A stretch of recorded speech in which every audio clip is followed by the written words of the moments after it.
سلام خدمت بینندگان عزیز شبکه اینترنتی اوپنوس.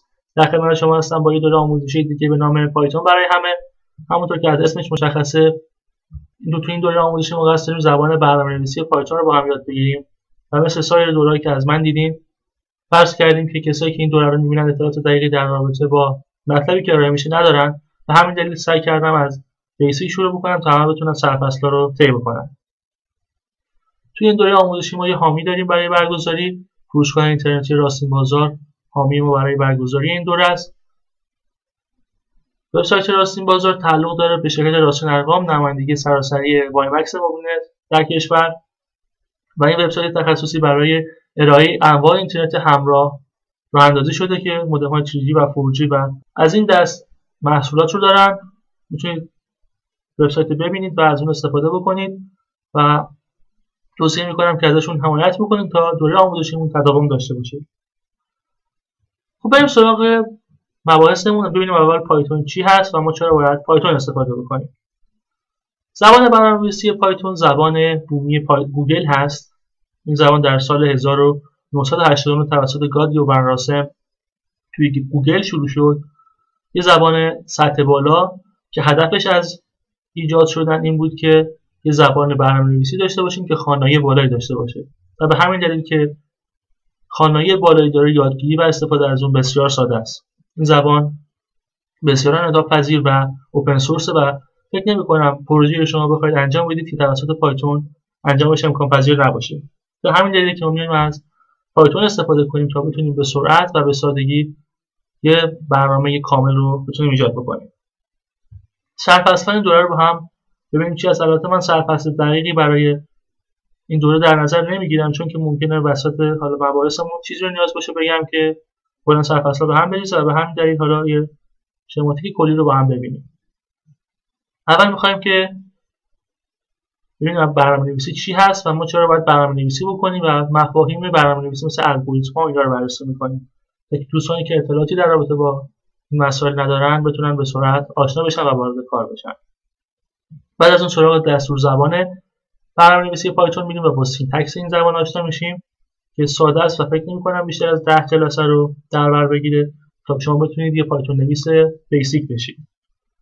بعد از اون میریم سراغ برنامه‌نویسی مباحث مختلف که اولین چیزی که می‌خوایم با پایتون شروع بکنیم برنامه‌نویسی سیستمی هست که ما بتونیم به قابلیت‌های سیستم عامل دسترسی پیدا کنیم و برای اونها برنامه بنویسیم، مثل کار کردن با فایل‌ها، رجستری و از این جور مسائل. بعد از اون سراغ برنامه‌نویسی شبکه میریم و امنیت شبکه با پایتون.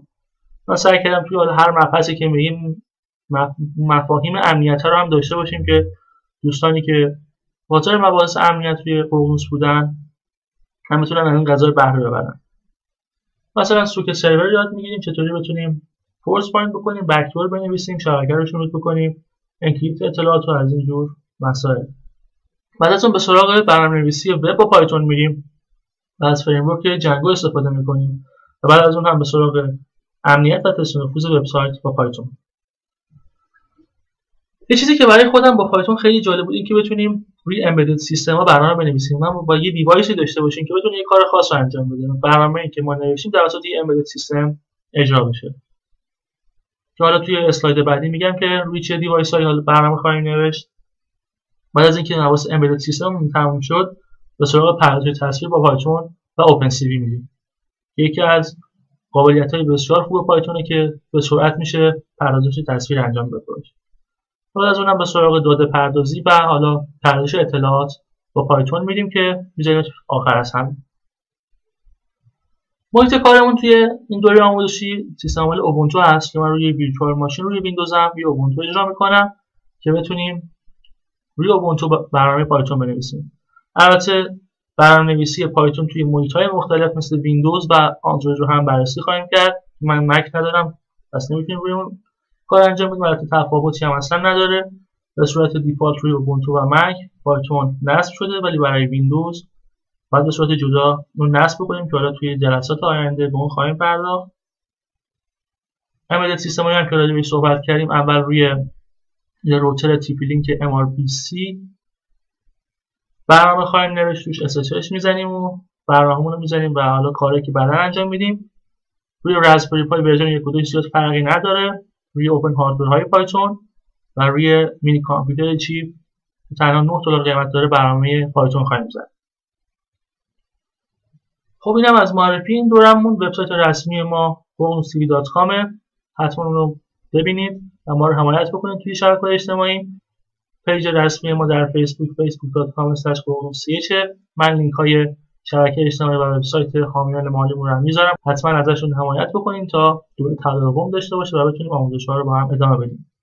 سوالات، پیشنهادات و انتقاداتتون رو هم از طریق ایمیل امید-گودرزی@googlecv.com برای ما ارسال کنید. حتما میخونیم و جواب میدیم. تا برنامه بعدی، خدا نگهدار.